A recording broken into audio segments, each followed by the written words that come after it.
Eleanor Vance built the most successful vineyard in Napa Valley with her bare hands.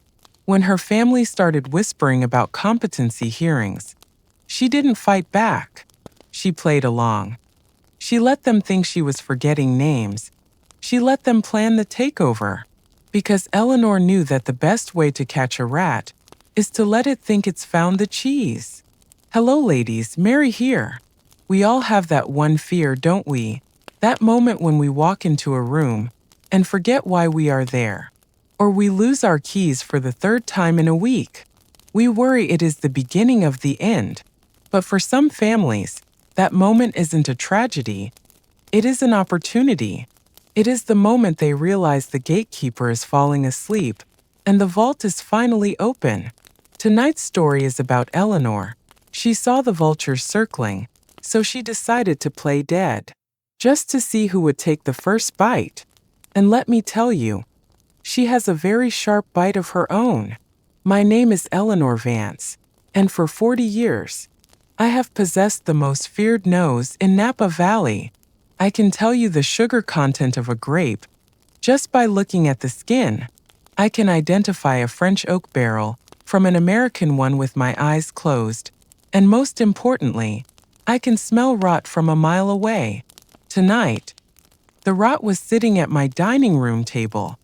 It was a Tuesday evening. My son Robert, his wife Camilla, and my 19-year-old grandson Jason had invited themselves over for dinner. This was becoming a habit. They usually ignored me for weeks, but lately, they had been showing up like clockwork, bringing cheap flowers and expensive questions about estate planning. We were seated on the terrace overlooking the vines. The sun was setting, casting a golden light over the rows of Cabernet Sauvignon that had made me a wealthy woman. This view never gets old, does it, Mother? Robert asked. He was swirling his wine glass a little too aggressively. He didn't care about the view. He cared about the acreage. It is beautiful, Camilla added, smoothing her silk dress. But it must be so much work for you to manage alone, Eleanor.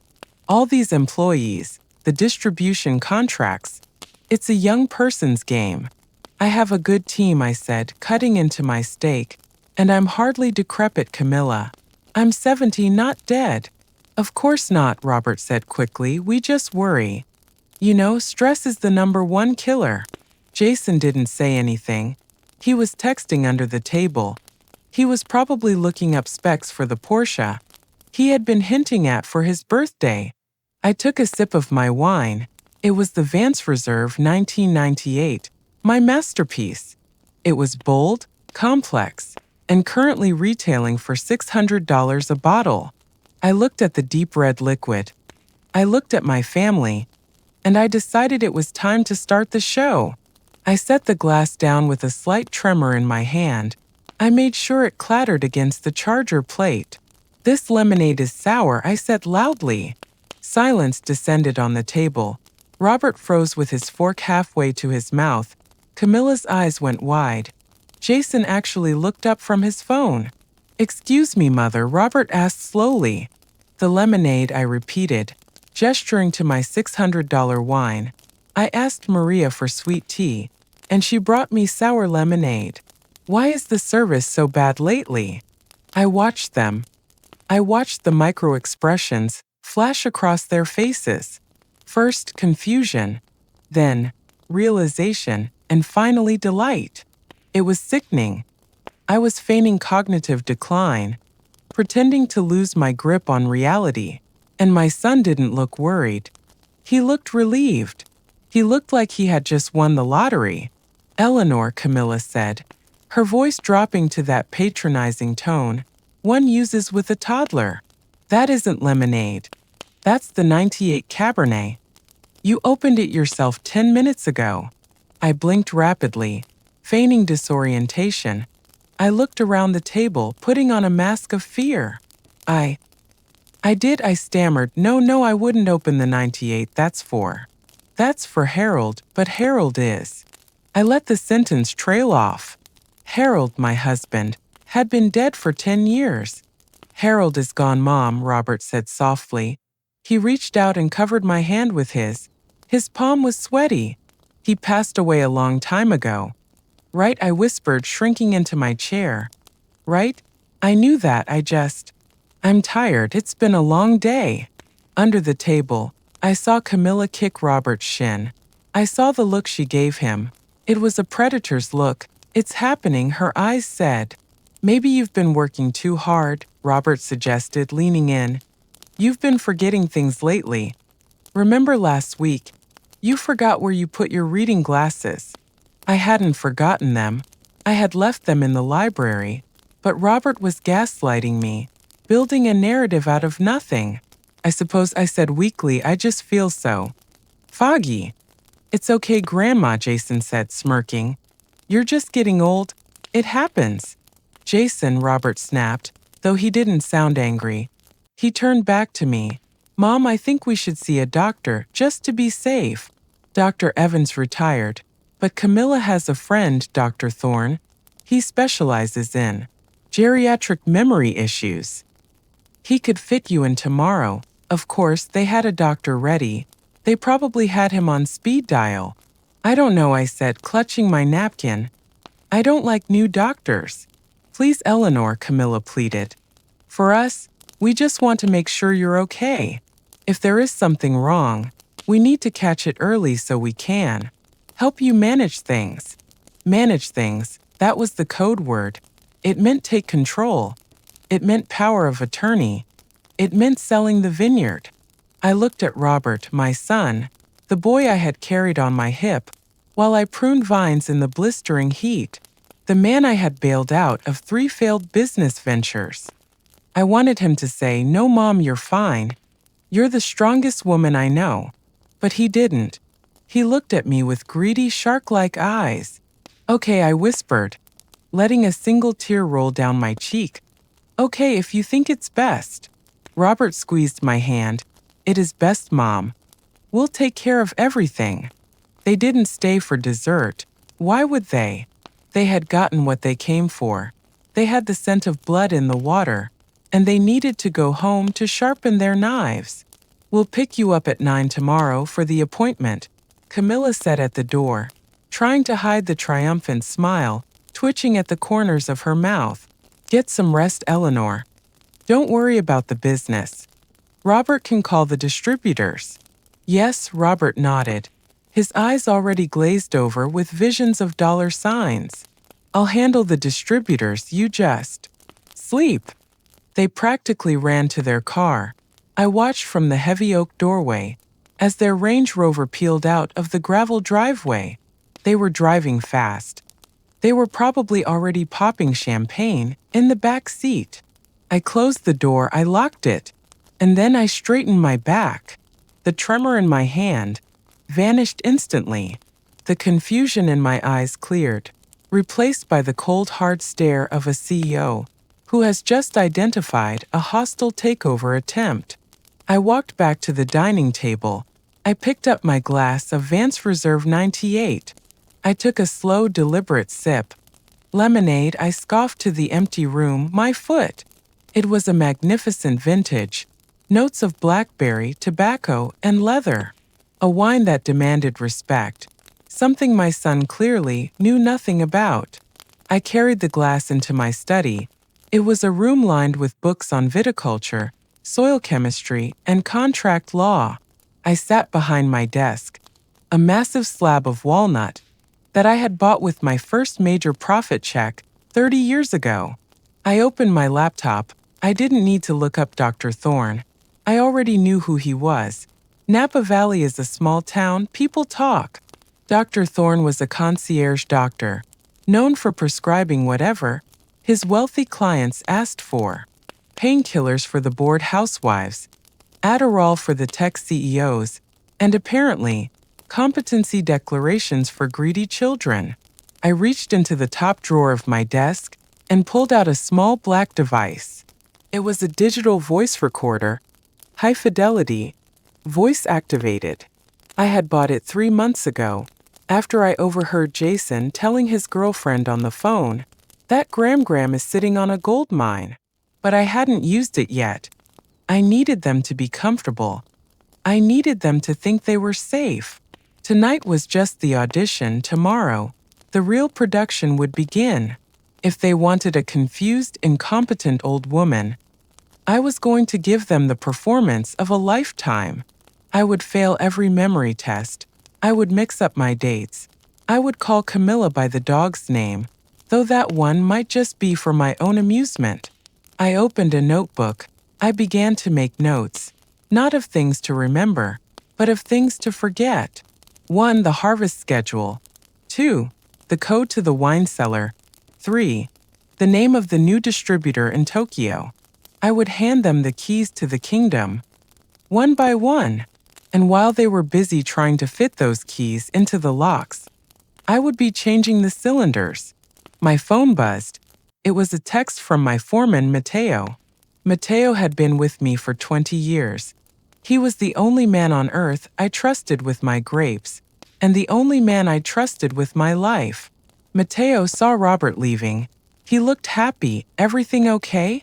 I typed back. Eleanor, the trap is set. Be ready. I put the phone down. I finished my wine. Tomorrow, I would walk into Dr. Thorne's office and let them strip me of my dignity. I would let them declare me unfit.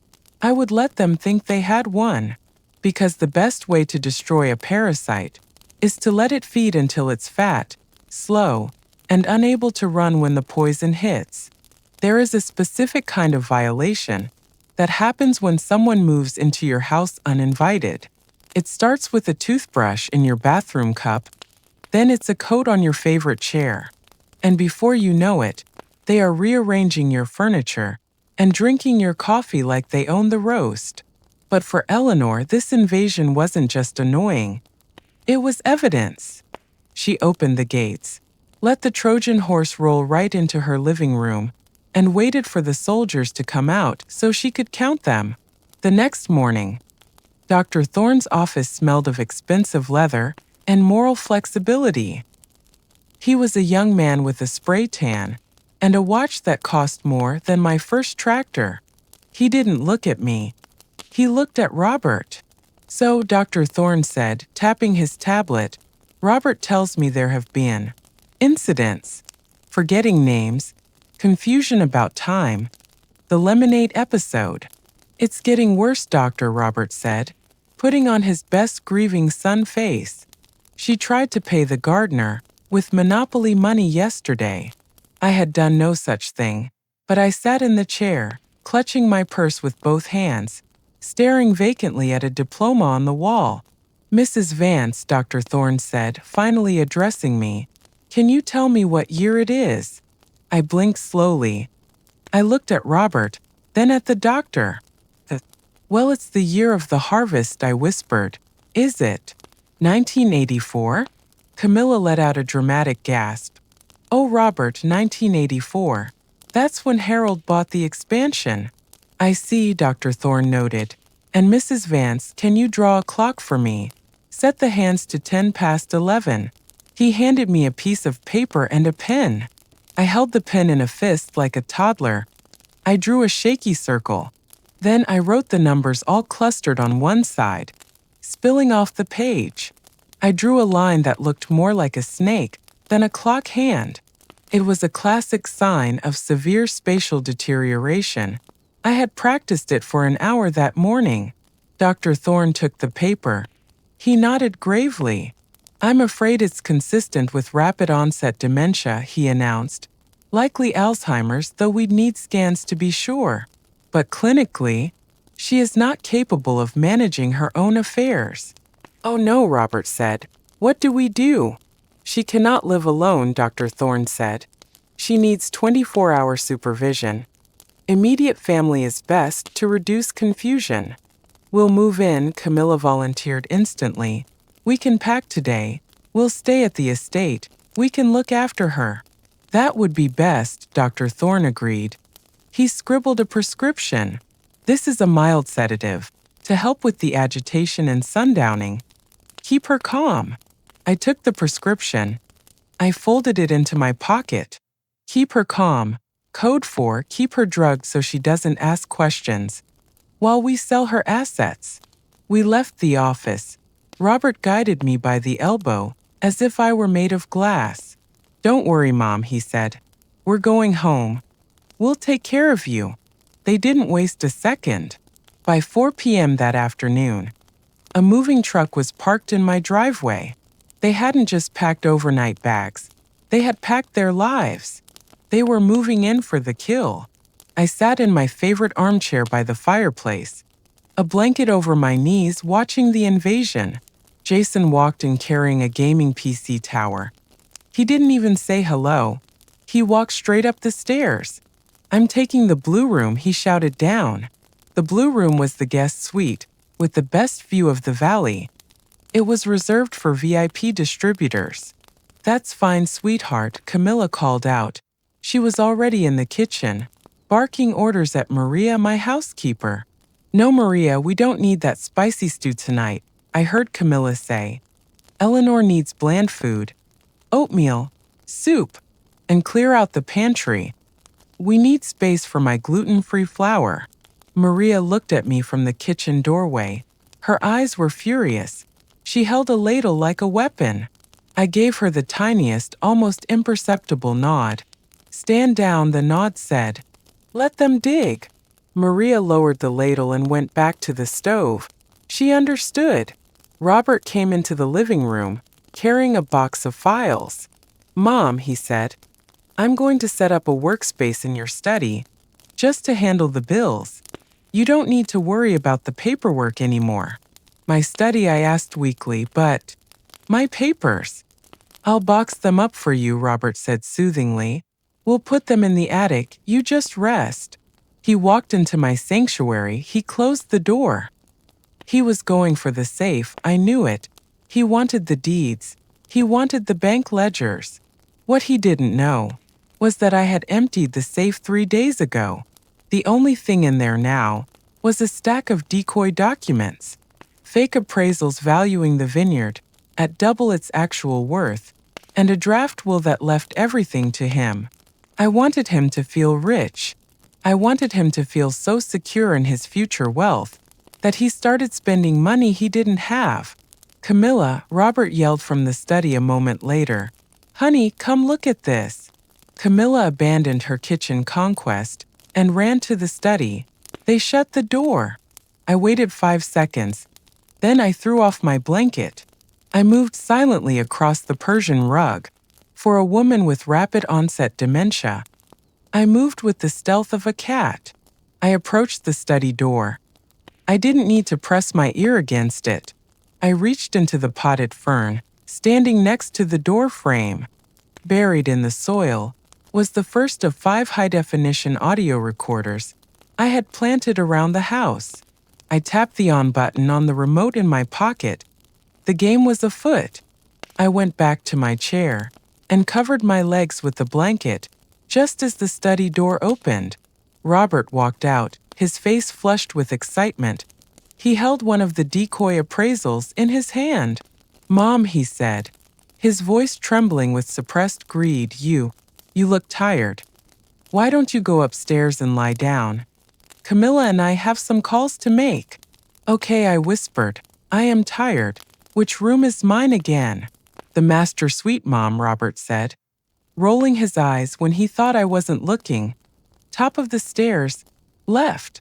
I shuffled up the stairs. I made a show of gripping the banister with both hands. As soon as I reached the landing, I straightened up. I walked silently down the hall to my bedroom. I closed the door and locked it. I pulled out my iPad and put on my noise-canceling headphones. I opened the app, connected to the recorders. Recorder 1 study. The audio feed was crystal clear. 50 million, Camilla, Robert was practically screaming. "The appraisal is right here. $50 million. I thought it was worth 30 at best." 50, Camilla's voice was breathless. "Oh my God, Robert, that's everything. That's the debt. That's the house in Aspen. That's everything." "And look at the will," Robert said. "She drafted a new one. It leaves the entire estate to me. To my beloved son Robert, who has stood by me. She hasn't signed it yet, but it's drafted."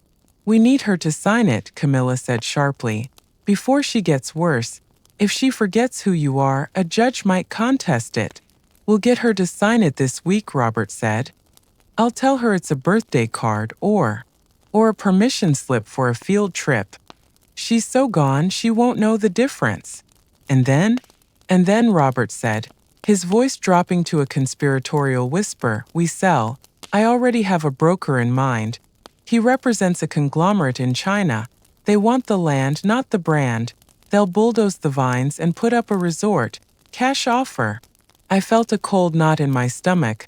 Bulldoze the vines. 40 years of work. The specific clones of Cabernet I had handgrafted. The soil I had balanced level by level. He would pave it over for a quick payout. What about the debt? Camilla asked. The loan sharks are calling Robert. They said if we don't have the $100,000 by next Friday, they're going to start breaking things or people. Relax, Robert said. I'll call them. I'll tell them the vineyard is secured. I'll show them the appraisal. Once they know I'm the heir to a $50 million estate, they'll extend the credit. Hell, they'll probably lend me more. Good, Camilla sighed. Because I saw a necklace today, emeralds. It would look perfect for the funeral. I took off the headphones. My son owed money to loan sharks. That explained the desperation. That explained the rush. He wasn't just greedy. He was drowning. And Camilla was already planning her funeral outfit. I walked to my balcony window. Down in the courtyard, I saw Jason. He was standing by my vintage Mercedes convertible, a 1968 SL Pagoda that I only drove on Sundays. He was holding a key. Where did he get the key? He opened the door and slid into the driver's seat. He revved the engine. I opened the balcony door. Hey, I shouted, dropping the senile act for a split second. Get out of that car. Jason looked up. He didn't look scared. He looked annoyed. Chill out, Grandma, he yelled back. Dad said I could use it, since you can't drive anymore. He put the car in gear.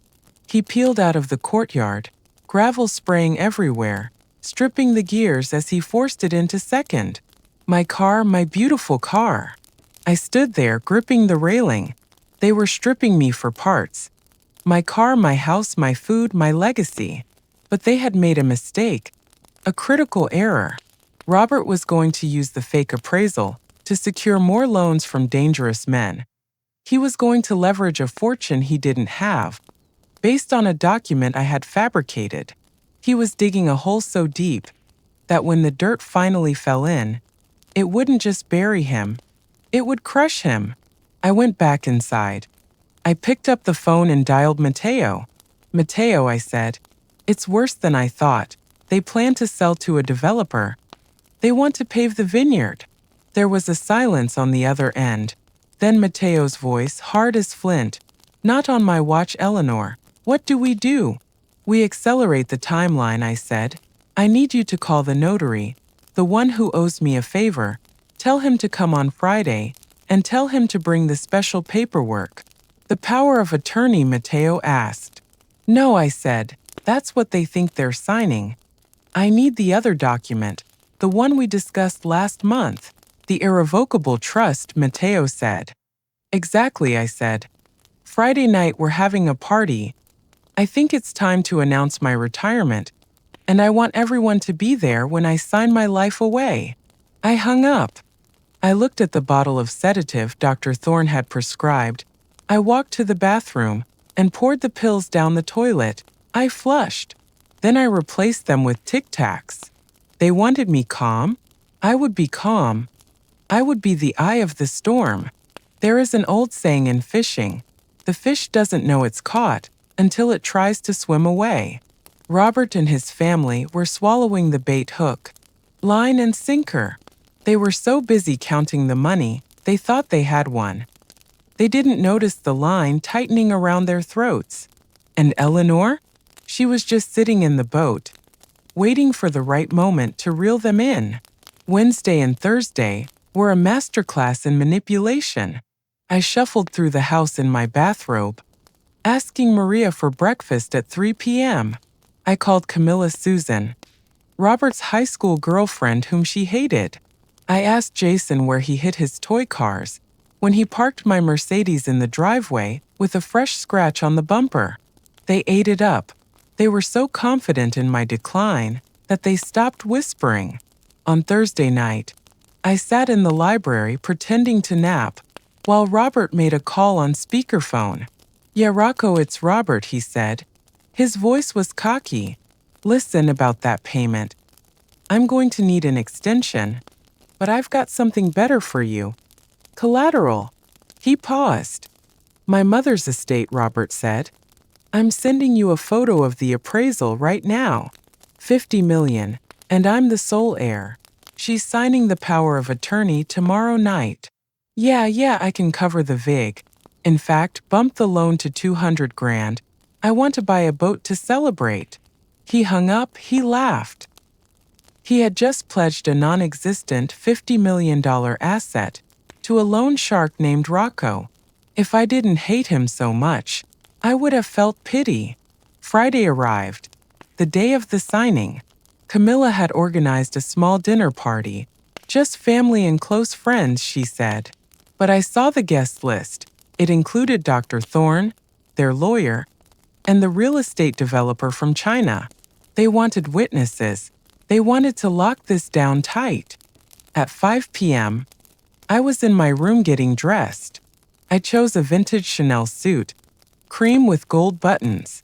It was elegant, powerful, and slightly out of date, perfect for a matriarch who was losing her grip. Camilla knocked and entered without waiting. "Oh, Eleanor," she said, looking at my suit. "Are you sure you want to wear that? It's a bit formal. Maybe just a nice cardigan." "I want to look nice for the signing," I said, smoothing the skirt. "It's a big day, isn't it? I'm giving Robert the farm." "It is a big day," Camilla smiled. It was a shark smile. "You're doing the right thing. You deserve to rest." She handed me a glass of water and 2 pills. "My Tic Tacs." "Here," she said. "Dr. Thorne said to take these an hour before dinner to help with the nerves." I swallowed them. "Thank you, Susan." Camilla's eye twitched. "It's Camilla Eleanor." Right, I patted her hand. "Camilla, the one with the debt." She froze. "What?" "The debt," I said innocently. "The credit card debt. You mentioned it. Didn't you? Or maybe I dreamt it." Camilla let out a nervous laugh. "You must have dreamt it. Come downstairs when you're ready." She left. I waited a moment. Then I reached under my mattress. I pulled out the folder. Matteo had slipped to me earlier that day. Inside was the document I was actually going to sign. It looked exactly like the power of attorney Robert had prepared. Same font, same cover page, but the content was very different. This document wasn't a power of attorney. It was an irrevocable transfer of assets. It transferred ownership of the vineyard, the brand, and the land into a holding trust. And the trustee of that trust wasn't Robert. It wasn't me. It was Matteo. And there was a clause, a beautiful venomous clause, called the bad boy provision. It stated that if any family member attempted to contest the trust or claimed the grantor was incompetent, they would be immediately and permanently disinherited from any future distributions. I slid the real document into my purse. I walked downstairs. The living room was full. Robert was pouring drinks. Jason was bragging to a friend about the Ferrari he was going to order next week. The developer was looking at the walls, as if measuring them for demolition. "Mother," Robert announced. "Everyone, she's here." He rushed over and guided me to the table. He treated me like a fragile porcelain doll that he was about to smash on the floor. "Let's eat first," Robert said. "Then we'll do the paperwork." Dinner was a blur of fake compliments and greedy glances. I played my part. I dropped my fork. I told a story about a dog I never owned. Finally, the plates were cleared. Robert stood up. He pulled a thick document out of his briefcase. "Mom," he said, "it's time. This is the power of attorney we talked about. just lets me handle the bills and the maintenance, so you don't have to worry. He placed the document on the table. He handed me a pen. Just sign right here, he said, pointing to the line. The room went silent. Every eye was on my hand. I picked up the pen. My hand trembled. I don't know, I said. It's so many pages. You don't need to read it, Mom, Robert said quickly. The lawyer already reviewed it. It's standard. But my glasses, I said. I left them upstairs. I'll get them, Jason jumped up. No, I said, I think I have a spare pair in my purse. I reached down to my bag on the floor. In one smooth motion, I palmed Robert's document and swapped it with the one from my folder. It was a sleight of hand. I had practiced for 3 nights. A magic trick for the desperate. I placed my document on the table. Here they are, I said, putting on my reading glasses. I looked at the paper. Irrevocable transfer of assets. Robert didn't look at the text. He was looking at the signature line. He was looking at the $50 million. I signed, Eleanor Vance. Done, Robert shouted. He snatched the paper away before the ink was dry. He didn't check it. He just handed it to the notary. Notarize it, now. The notary, who was in on my plan, stamped it with a heavy thud. Congratulations, the notary said, looking at me with a twinkle in his eye. It is finished. Yes, Robert exhaled, loosening his tie. It is finished. He grabbed a bottle of champagne. A toast, Robert yelled. To the future of Vance Vineyards. To the future, Camilla cheered. To the future, I whispered, taking a sip of water. Robert pulled out his phone. He walked to the corner. I knew who he was texting. He was texting Rocco. Done, signed. Money is mine. He had just confirmed a fraud to a mobster. And he had just handed my vineyard to my foreman. The trap wasn't just set, it was sprung. And now all I had to do was wait for the snap. The champagne popped. I ceased to exist. Before the signature, I was Mother, the fragile bird needing protection. The second the notary placed the document in his leather satchel and walked out the door, I became furniture. Robert didn't pour me a glass of champagne. Camilla didn't ask if I was tired. Jason turned up the music on his phone, blasting some bass-heavy rap song that rattled the crystal in the cabinets. So the developer said, loosening his tie and looking at Robert, now that you have control, when can we break ground? My crew is ready Monday. Give us a week, Robert said, leaning back in my husband's chair, putting his feet up on the desk. We need to clear the house, move the assets to a facility. Then you can flatten it. Move the assets. He meant me. I stood up slowly. No one noticed. I walked out of the living room and up the stairs. I went to my balcony and sat in the dark. The next 48 hours were a masterclass in hubris, because Robert believed he held the power of attorney. He believed he had access to the vineyard's corporate accounts. He didn't check the balance. He just started writing checks against the future sale. On Saturday morning, a flatbed truck arrived. It was carrying a bright yellow Lamborghini Urus. Jason ran out of the house screaming, "It's here. Dad, you actually did it. You're the heir to an empire, son," Robert yelled from the porch, holding a Bloody Mary. "You should drive like one." An hour later, a van from Cartier arrived. Camilla spent 40 minutes signing for packages. When she came out, she was wearing a diamond necklace that looked heavy enough to sink a small boat. "It's an investment," she told Robert, preening in the hallway mirror. And then the phone calls started. I listened from my room. Robert was on the phone with Rocco, the loan shark. "Rocco, listen," Robert said. His voice was slurred. "I need the cash wire today. I bought the kid a car, and I have contractors to pay. Yes, the document is signed. The notary took it to the county clerk this morning. It's a done deal. I'm the owner, send the 200 grand. He paused. Yes, I know the terms, Robert said, his voice tightening slightly. Double the vig if I'm late. I won't be late. The Chinese buyers are wiring 50 million next week. You'll get your money. He hung up. He looked pale for a second, then shook it off and took another drink. He had just borrowed $200,000 from the mob, putting up a vineyard he didn't own as collateral. Sunday night, they held a family meeting in the dining room. They didn't invite me. I ate my bland oatmeal in the kitchen while they plotted. We need to make it official, Camilla said. A transition party. A gala. We invite the whole valley. We announce Robert as the new CEO and Eleanor's retirement. Smart, Robert agreed. It legitimizes everything. If we announce it in front of the mayor and the other winery owners, no one can question it later.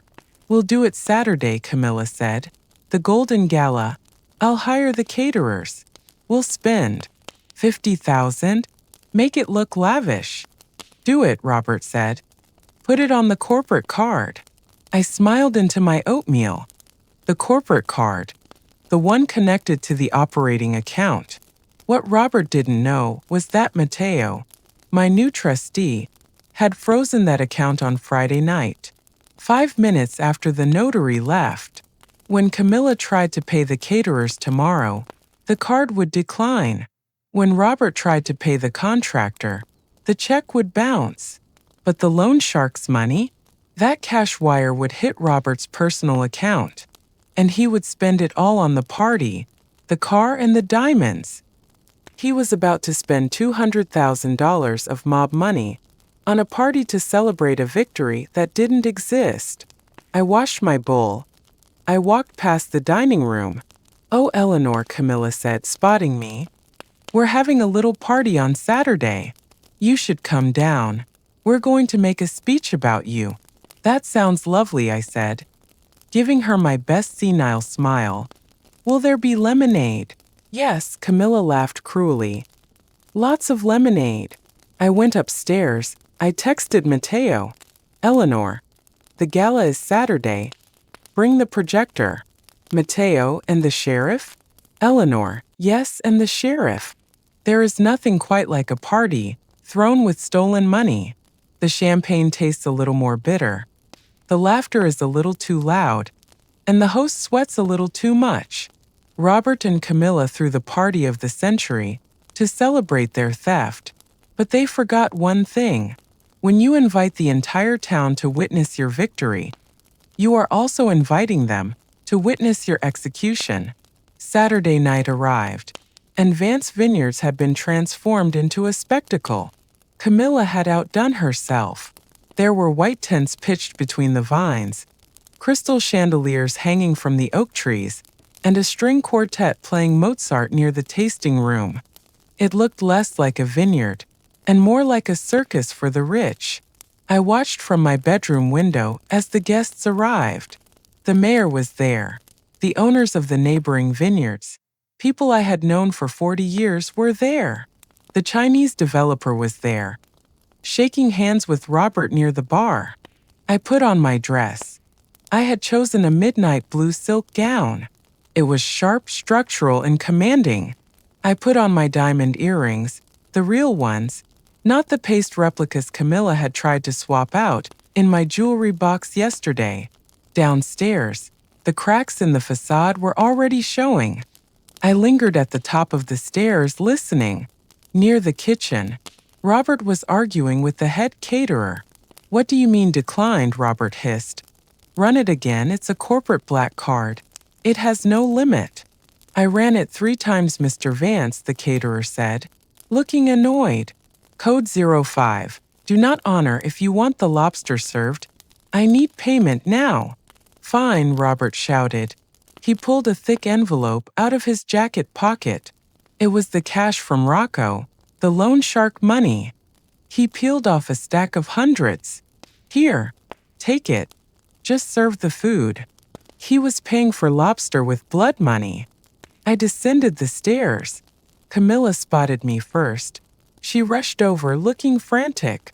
She was wearing the emerald necklace she had bought with the credit card that was about to be canceled. "Eleanor," she whispered, grabbing my arm hard. "You're supposed to be sitting in the corner. We set up a nice chair for you by the heater." "I just wanted to see the people," I said, giving her a vacant smile. "Are those my friends?" "Yes, yes," she steered me toward a wingback chair. "In the shadows. Just sit here. Don't talk to anyone. If you get confused, just wave." I sat, I waited. The party swirled around me. People glanced at me with pity. I heard whispers. "Poor Eleanor," Mrs. Gable from the neighboring winery said. "Robert says she doesn't even know what year it is." "Tragic," her husband agreed. "But at least Robert is stepping up. He has big plans." At 8 p.m. the music stopped. Robert tapped a spoon against his glass. He stood on a raised platform in the center of the room. A spotlight hit him. "Welcome, friends, neighbors, distinguished guests." Robert boomed. He looked the part of the CEO. Tan, smiling, confident. "Tonight is a bittersweet night. We are here to celebrate the legacy of my mother, Eleanor Vance." He gestured to me in the corner. The spotlight swung to my face. I blinked, looking frail. "For 40 years she led this company," Robert continued. "But as many of you know, time waits for no one. Due to her declining health, Mother has decided to step down. She has entrusted the future of Vance Vineyards to me." There was applause, polite, hesitant applause. The valley respected me. They weren't sure about him.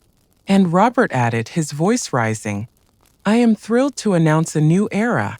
We are partnering with international investors to transform this land into a world-class wine resort. We will be breaking ground next month." A murmur went through the crowd. "A resort?" That meant construction, traffic, noise. The neighbors exchanged worried looks. So Robert raised his glass to Eleanor Vance. "May she enjoy her well-earned rest." To Eleanor, the crowd echoed. Robert smiled. He thought he had done it.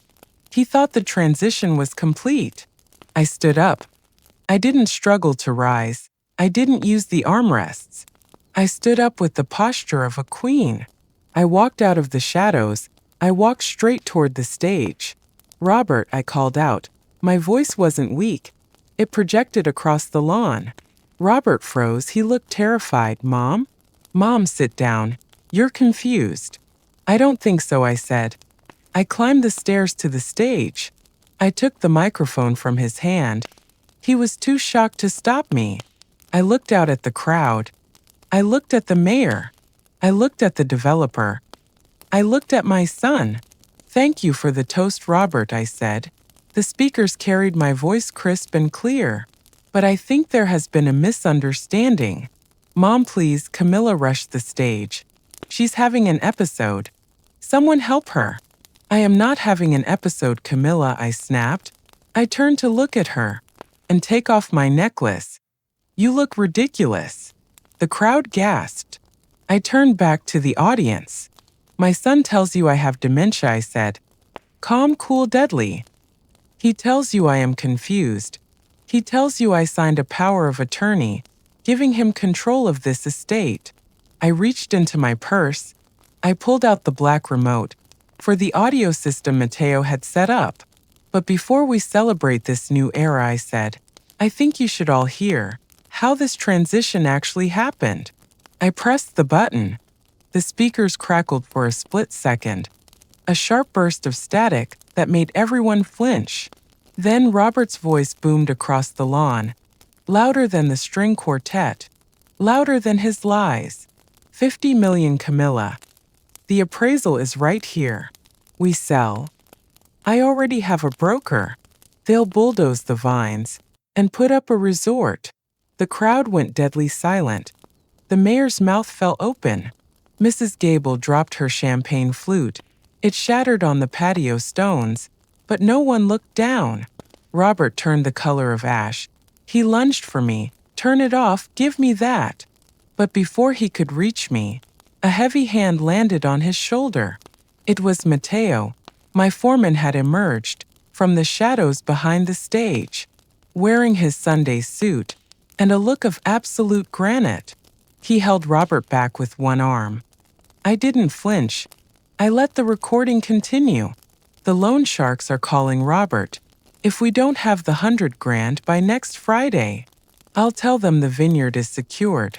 Once they know I'm the heir to a $50 million estate, they'll extend the credit. I stopped the recording. The silence that followed was heavy, thick with shock and judgment. I looked at the Chinese developer standing near the bar. He set his drink down on a table. He looked at Robert with cold, businesslike disgust, then turned and walked straight to his car without a word. The deal was dead. "It's fake," Robert screamed, his voice cracking. He looked wild, sweating under the stage lights. "She manipulated it. It's AI. She's crazy, don't you see? She's trying to ruin me." I asked into the microphone. Am I the one who spent $200,000 of borrowed money on a party tonight, Robert?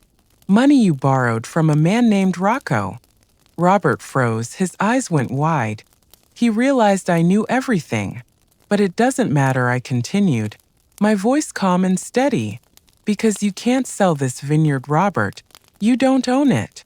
"I have the power of attorney," Robert yelled, pulling the crumpled document from his jacket pocket. "I signed it Friday. I have control." "Read the header, Robert," I said. He looked at the paper. He squinted. "Transfer of assets," he whispered. "Irrevocable trust." "You didn't sign a power of attorney," I explained to the crowd, breaking the fourth wall of his delusion. "You signed a document transferring ownership of Vance Vineyards, the house and all land, into the Vance Preservation Trust. And you are not the trustee." I pointed to Matteo. "Matteo is," I said, "my foreman, the man who actually knows how to grow grapes. He holds the keys. He controls the accounts. And thanks to a specific clause in that document, known as the bad boy provision, any beneficiary who attempts to declare the grantor incompetent is automatically disinherited." I took a step closer to him. "You didn't just give the vineyard away, Robert. You disinherited yourself. You, Camilla, and Jason get nothing. Zero. The trust is locked." Camilla let out a shriek. You witch. You tricked us." "I tested you," I corrected. "And you failed." Camilla looked around. She saw the socialite wives staring at her. She saw the jewelry store owner whispering to the sheriff. She realized her social standing had just evaporated. "The sheriff," I nodded to the back of the lawn. Sheriff Miller walked forward. He wasn't there to arrest them, not yet, but he was there to serve the eviction notice Matteo had filed that afternoon. "Robert Vance," the sheriff said, stepping onto the stage. "I have a court order here. You and your family are trespassing on trust property. You have 1 hour to vacate the premises." "Trespassing," Jason yelled from the crowd. "We live here." "Not anymore," I said. Robert looked at me. The reality was crashing down on him. The vineyard was gone. The $50 million was a fantasy. But the debt? The debt to Rocco was very, very real. "Mom," Robert whispered, and this time the fear was genuine. "Mom, you don't understand, Rocco. If I don't pay him, he's going to kill me. I spent the money on the car. On the party, I don't have it." "I know," I said. "I heard the tape." "You have to help me," he begged, tears streaming down his face. "Please just pay him off, then I'll go, I promise." I looked at my son. I remembered the little boy who used to catch frogs in the creek. I remembered the teenager who crashed his first car and cried in my arms. But then I looked at the man who had planned to lock me in a facility and bulldoze my life's work. "I am retired, Robert," I said coldly, "and the trust doesn't cover gambling debts." I turned my back on him. "Sheriff," I said, "please escort these guests off the property. The party is over. They say you reap what you sow." For 40 years, Eleanor sowed hard work, patience, and excellence. She earned her harvest. Her family, on the other hand, sowed greed, deceit, and arrogance. And tonight, they were about to harvest a crop of absolute ruin. The party was over. The lights were coming on, and there was nowhere left to hide. The exodus was humiliating. It wasn't a quiet departure. It was a spectacle. Sheriff Miller stood by the front gate with his arms crossed. He wasn't alone. 2 deputies were waiting by the driveway to ensure that nothing belonging to the trust left the property. I stood on the porch wrapped in a shawl, watching them scramble. Camilla was the first to crack. She was trying to walk to the Range Rover with a Louis Vuitton suitcase she had hastily packed. Mrs. Vance, a deputy, stepped forward. "I need to check that bag. This is my personal property," Camilla shrieked. "You can't search me." Actually, I called out from the porch. The corporate credit card paid for that luggage last week, along with the clothes inside it. "And the necklace you are wearing." Camilla froze. Her hand went to her throat.